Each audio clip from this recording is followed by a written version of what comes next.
Assalamu alaikum. Welcome, everybody. Angio, I hope I pronounced that correctly. Welcome you in the local language here from Côte d'Ivoire. This session is about adapting learning spaces for all. Literacy learning spaces are transforming, and learning is increasingly occurring beyond traditional school classroom spaces, as we've seen in the previous panel. For example, the workplace, community, family, virtually, to name a few non-formal and informal spaces. The characteristics of youth and adult learners, their evolving needs for literacy learning, such as flexibility, proximity, ease of access, and link with the labor market, are guiding factors for the transformation of literacy learning spaces. Against this backdrop, this session will look into how literacy learning spaces and their transformation at family, community, workplace, and digital and more can be adapted for the most vulnerable populations based on their gender, geographical location, disabilities, ethnicity, and language diversity. So this session brings the perspectives of a policymaker, international organization, academia, and the private sector in tackling the adverse effects of compounded vulnerability faced by certain populations. And this will be geared towards young people, youth, and adults as well. So I'd like to introduce my panel.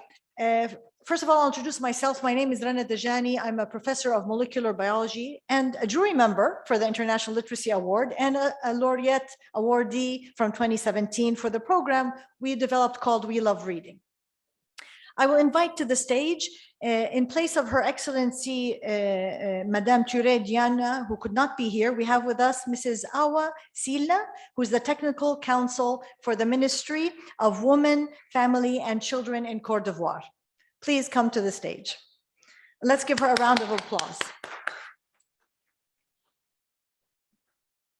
Next, we will have with us on the panel is the former chair of International Disability Alliance, Mrs. Diane Richler, who will be joining us online later on. We also have with us Mrs. Rola Naeb, who is the expert for literacy and second language learning for the linguistic integration of adult migrants, who's also joining us online.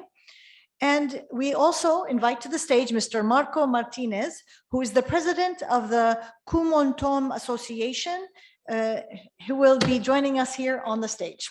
So welcome, everyone. I want to remind our audience, those online and those in the audience in person, to tweet and post on social media, because this is the world of digital information and digital awareness. So please do not forget to look up the hashtags and tweet the wonderful quotes that are going to come from my wonderful panel. The format of the panel will go as follows. I will introduce each panelist and ask them 2 questions, and they will answer them within 7 minutes each. And we will go around all the panelists, and then we will summarize everything and hand you over to closing remarks. So first of all, literacy learning spaces are evolving rapidly, and transformation in literacy spaces needs to adapt to the needs of the most vulnerable groups. For the fulfillment of SDG 4, it is inevitable to ensure that the literacy spaces are inclusive and equitable. So we are going to start with our first panelist, Mrs. Awa Silla, and she will be speaking in French.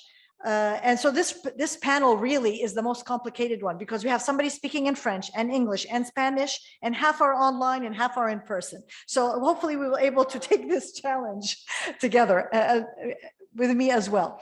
So the first 2 questions I'd like to ask you, Mrs. Silla, is, first of all, how can the diverse literacy spaces, formal, informal, and non-formal, be adapted to accommodate the needs of women?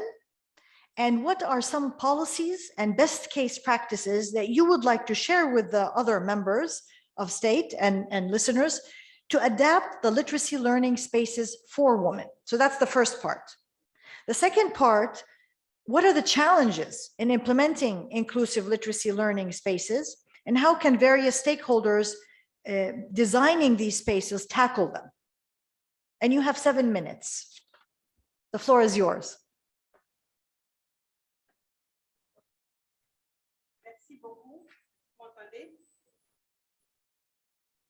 Thank you very much. Can you hear me? The sound is unfortunately very poor. The interpreter is having difficulty understanding the speaker. That's not better, thank you. First of all, let me extend the warm greetings of our Minister, Nasseneba Touré, who unfortunately was unable to join us here today, but she's highly honored that this session looked into the issue of gender equality and the importance of women in adults learning and especially literacy. The gender issue is still a crucial issue, and this despite the progress made over the past few decades. So briefly, let me say that as far as we are concerned at the ministry, the education of women is fundamental for SDG achievement, especially SDG 4, which includes equality and lifelong learning. The interpreter apologizes, but the sound is very poor indeed. We're having difficulty understanding the speaker.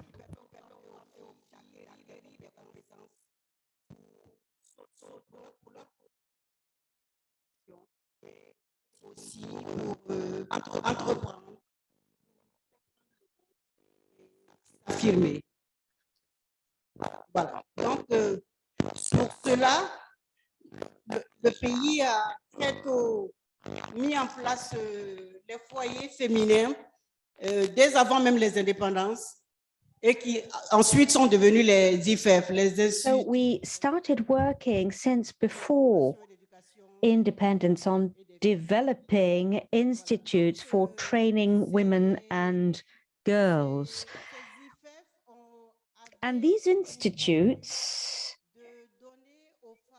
aimed to provide women with the fundamental skills, learning to read and write and count, the fundamentals of literacy, but also in line with the mission, which is that of the Ministry for Women, Family and Children, and our understanding of the needs of women and the role of women at home, which involved needlework, cooking, looking after children, all of which is highly positive, of course. Now, I won't take too much of your time, but let me mention the evolution that has taken place over the past few years in terms of adapting to the modern world. Literacy has undergone a reform, a major reform, which is underway to provide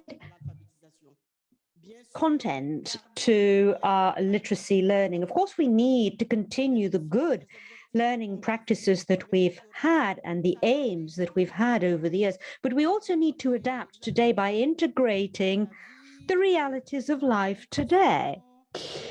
Issues such as nutrition, climate change, issues related to conflicts, gender violence, and all of these issues that are crucial to our ministry's work today. These are revolutions that needed to be highlighted.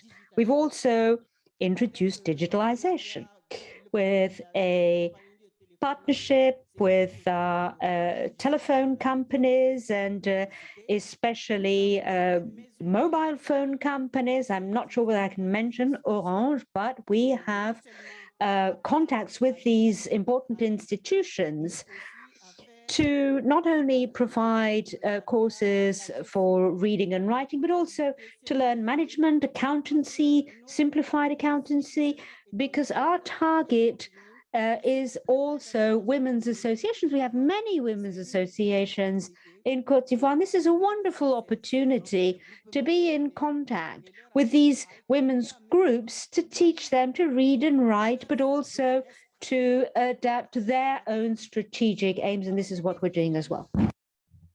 Now, of course, we do face challenges. For instance, entering the labor market and having spaces, safe spaces where women that work on markets can go.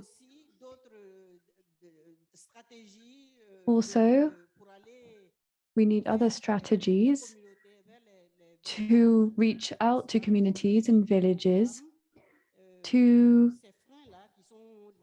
prevent these obstacles that some of these centers face, that is distance and the travel time, the time of the journeys, and reaching these rural women. So the trainers make appointments with the women and they say, on this day you can come, and that's how it works. Thank you very, very much.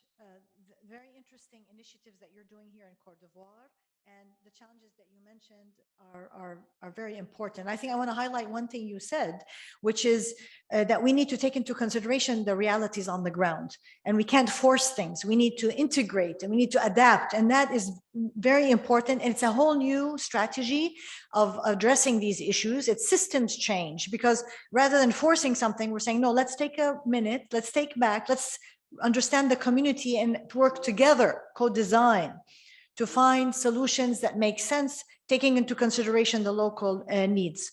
And you mentioned partnerships and collaborations, which are very, very important as well in order to achieve our goals. So now, thank you very much. Now we will go to our next speaker.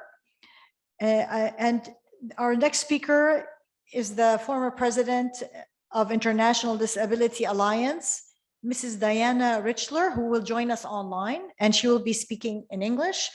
Welcome, Mrs. Richler, and I will ask you two questions and give you 7 minutes to answer. The first question is, how can the diverse literacy spaces, formal, informal, and non-formal, be adapted to accommodate the needs of people with disabilities? And what are some policies and best case practices that you would like to share with the other member states to adapt their literacy learning spaces for people with disabilities? And in doing so, the second part of the question is, what are the challenges in implementing inclusive literacy learning spaces, and how can various stakeholders designing these spaces tackle them? The floor is yours. Thank you very much. Thank you very much, and special thanks to the organizers for recognizing the interest of persons with disabilities and their organizations in work on literacy.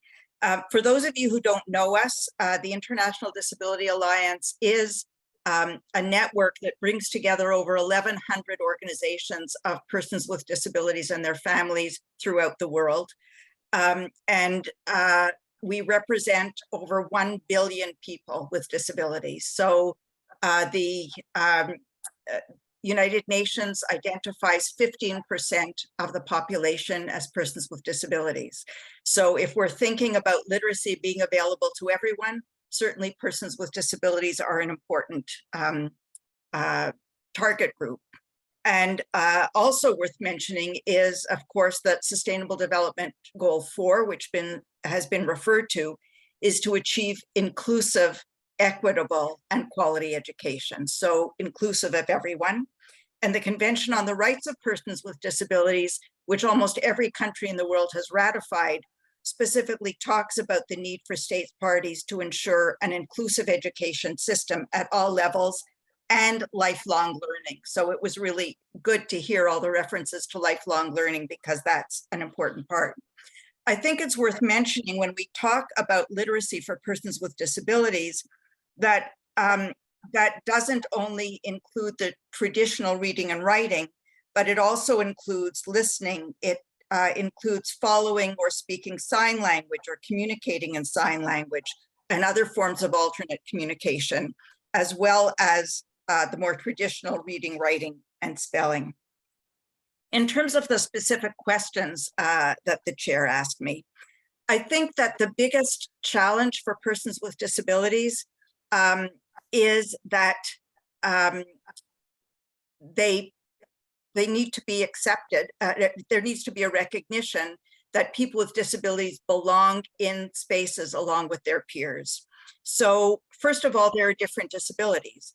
We may be talking about people who are blind, people who are deaf, people who are deafblind, people with intellectual disabilities, people who are hard of hearing, and recognize that among youth, among girls and women, among Indigenous groups, among migrants and refugees, are persons with disabilities.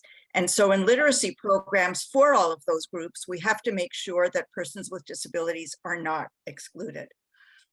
What we have seen as being the most successful in terms of approaches to literacy is adapting teaching styles that recognize that people learn differently, and to be able to apply what's become known as universal design for learning.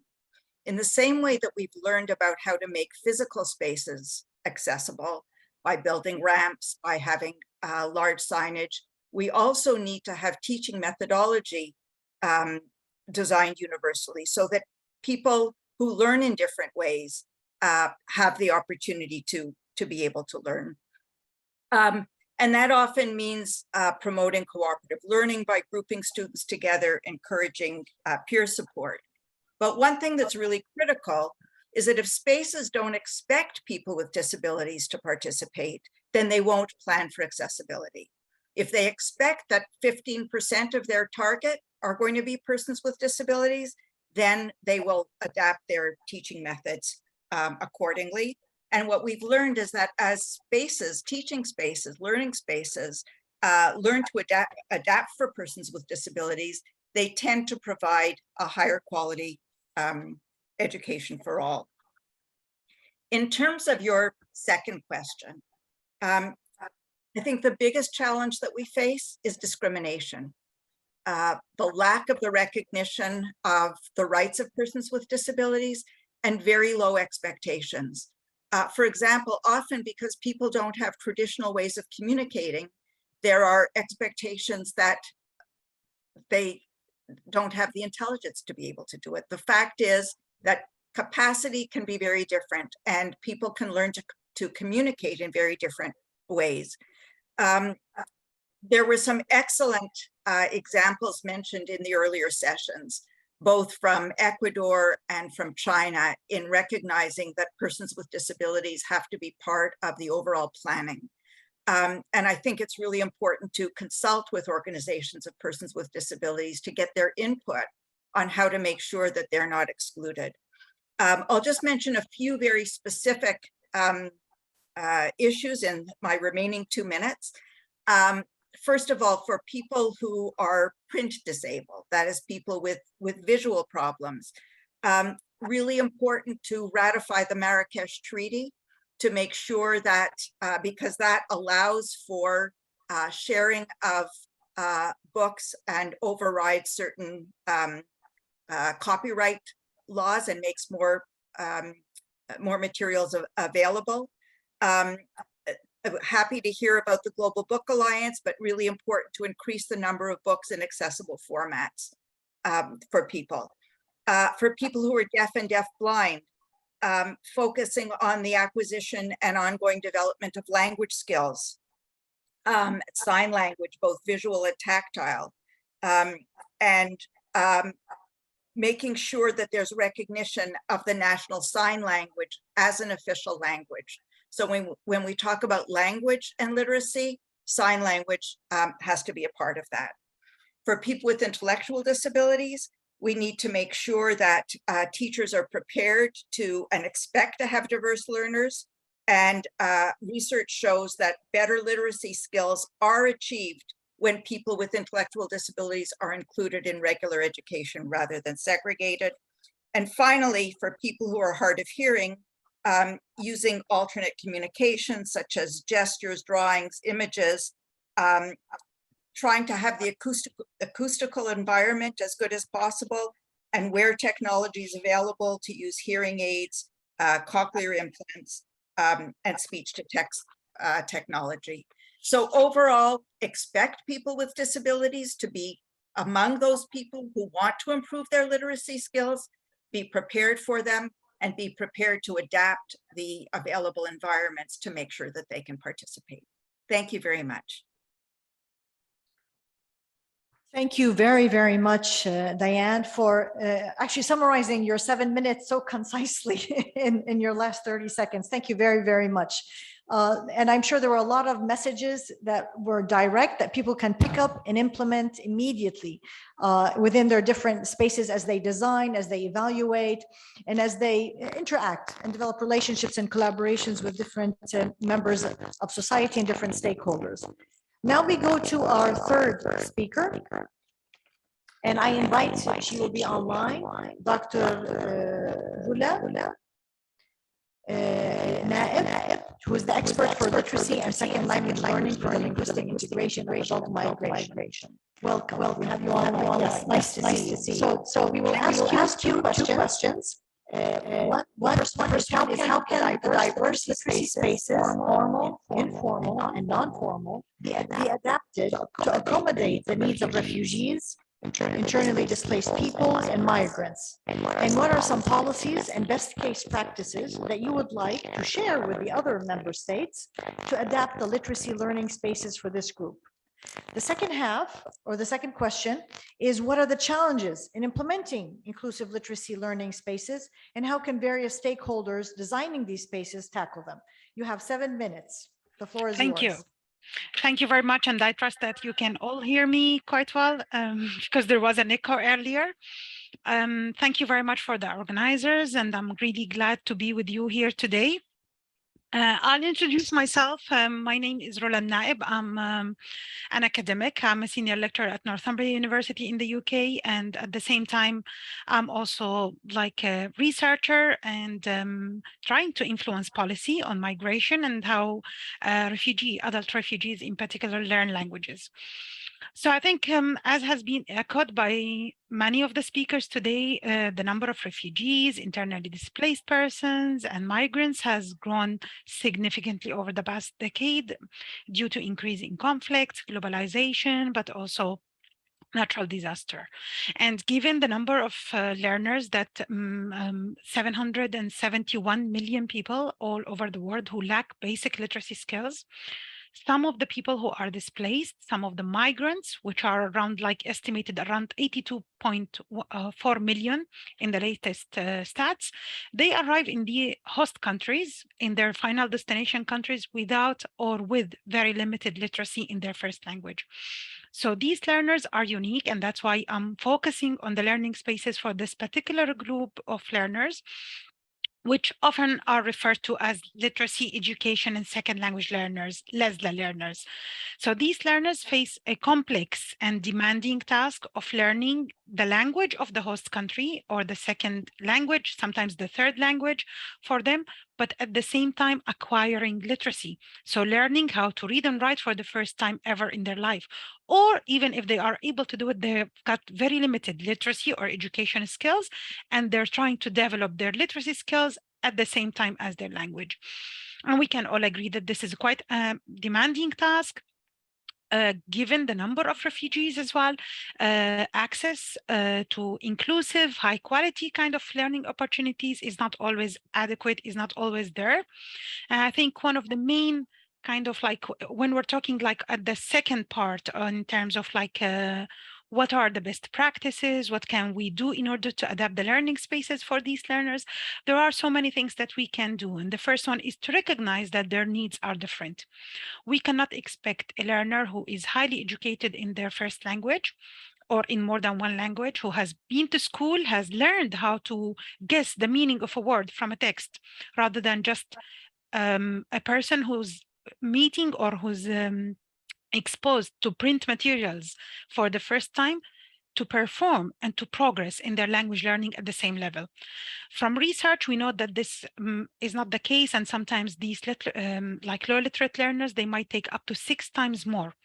So expecting them to sit the same kind of assessments, use the same kind of resources and materials is not actually adequate.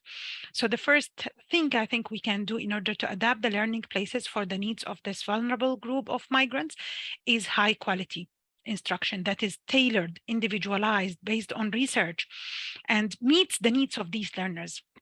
The second one is to use like real life examples and scenarios. Most of these learners, when they arrive in the host countries, most of these migrants, their priorities is actually to find jobs. Their priorities is to support themselves and their families, but the language barrier prevent them from doing this. So one of the main and most important and crucial aspects of these learning spaces is that they should provide real life scenarios and examples to help them to go out and integrate in these societies. And the other one is that, as many of you have mentioned today, and as you mentioned also, Rana, at the start of this panel as well, digital world, we live in a digital world. There is no way that we can exclude digital skills or digital literacy from these learning spaces. I think we all agree now that literacy is not just about reading and writing in print materials. Literacy now is about how to operate in a highly digital world.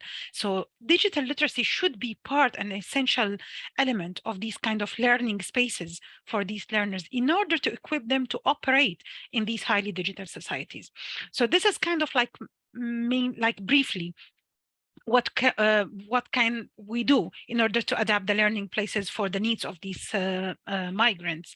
And in terms of like the base kind of examples of best practice and case and policies, I'd like to share two examples. One of them is the Council of Europe, the new reference guide, which is the literacy education for the linguistic integration of adult migrants, which I was part of. And I'm so proud of the work that we've done, even if I say so myself, but mainly because for years, there was no guidance at all. There was no reference guide for languages below the initial kind of level, which is the A1 at the European level. So most of these learners arrive with lower levels than A1.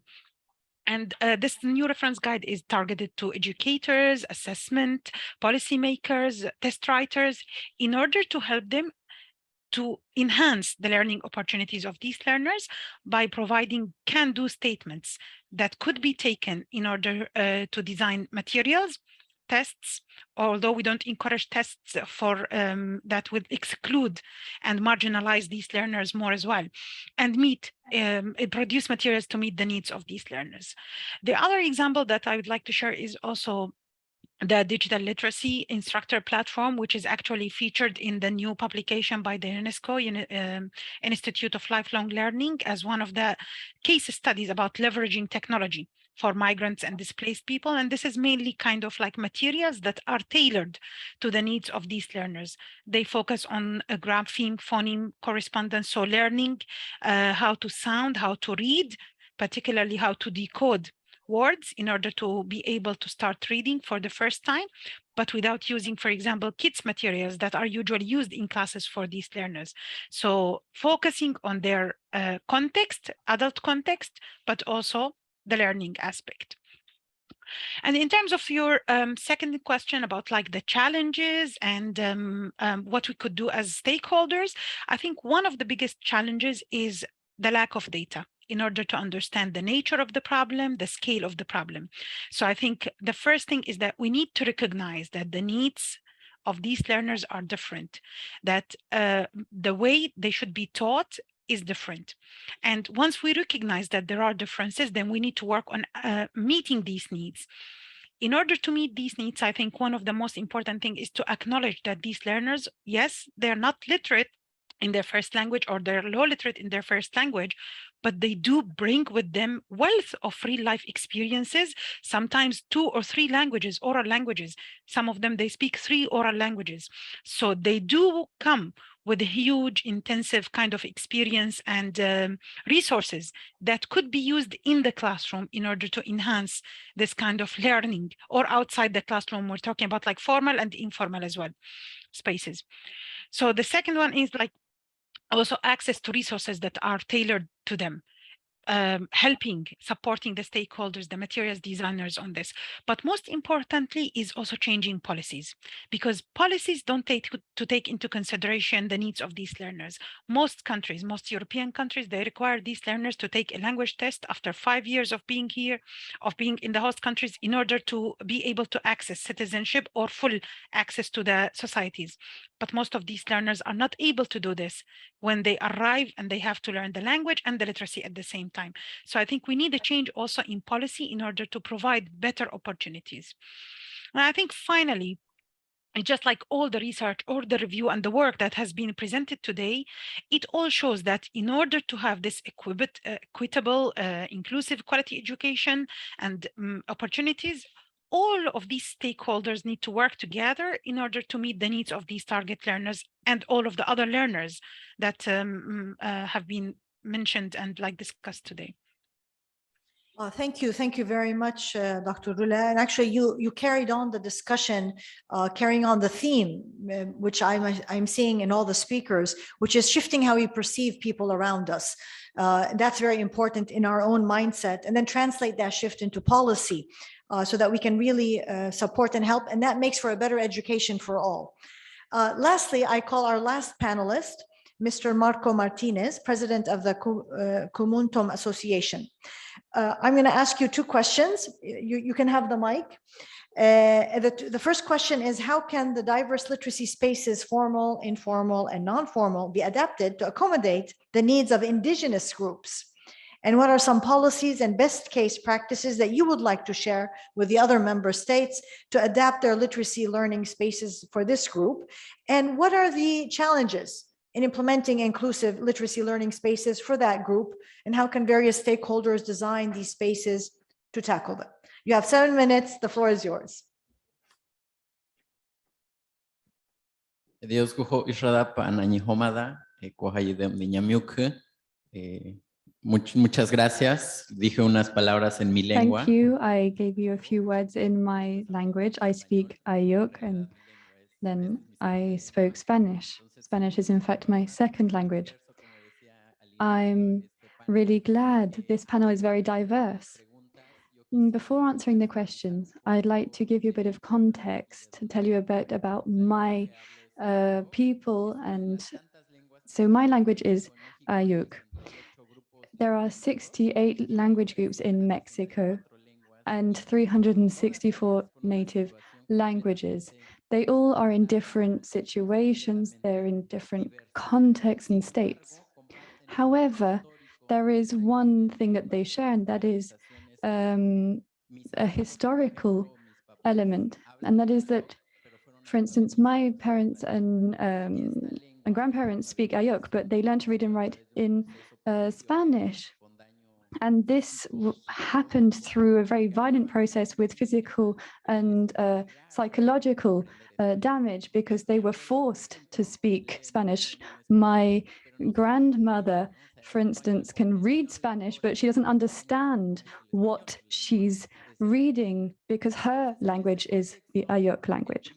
So against this backdrop, this discrimination and violence is experienced in a space that's supposed to be safe, and that is school. Schools is where people are punished. And it's not only historical, because a child was recently burnt for not speaking Spanish, and this happens very frequently. So in this context, formal education does not allow us to learn in our own languages. And this is what gave rise to a number of initiatives. And we thought what we could do in the face of this situation. And this is how Kumoontun was born. It's an organization. The name is an Ayuk word. It means a group effort, group support. So I'm going to give you two key pillars of what we do to try to teach our language. The first is creating our own educational content. Members of the previous panel mentioned this. What we do is, sorry, the sound is very poor and the interpreters are struggling to hear the speaker.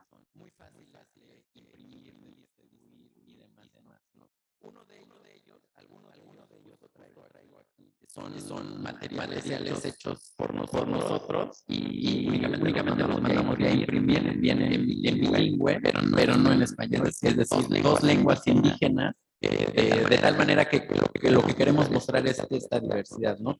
Y también, pues aquí es donde creo que entra la parte del digital o tecnológica. Hicimos una aplicación para aprender a hablar el Ayok, o bien que nos permita... We also created an application to try to teach Ayuk, so you can have it on your phone. So this ancestral and this millennia-old language is available on your phone. I think that this is one of the actions that we've carried out that really contribute to the fact that the language can be taught. But despite this, we have other ideas.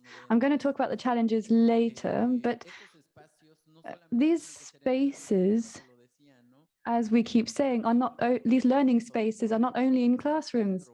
They can be in other spaces. For instance, we have organized cooking classes, drama classes. So there's kind of activities where you don't really realize that you're learning. It's not about reading and writing, no, because these people are having fun. And so it's a process where you're doing both. If you tell people, let's learn to read and write, they will go, oh, no. But if you organize other activities that are more engaging, this is, I think, one of the good options. Within Kumoontun, we also leverage social media. People in Mexico, people use Facebook a lot. They use very fast platforms like Twitter, or more recent platforms like TikToks with very dynamic videos. So what we do is get our language onto all of these platforms and all of these spaces. And this is one of the reasons why today our group of students can now read and write in their own language. So when it comes to the challenges, well, it always seems like there are more challenges than positive points, but I'm going to name a few, and I'm going to mention connectivity and internet access. So when I'm designing my app, I think, well, will it be Android or iPhone? But then we remember there are places that don't have internet connectivity. When we're designing a website in our language that has to have this status, we realize that there are some people that don't even have a computer. So this challenge is very real, and we must ensure that people have internet access. And I think that would be a great step forward for indigenous languages. So people don't have this service.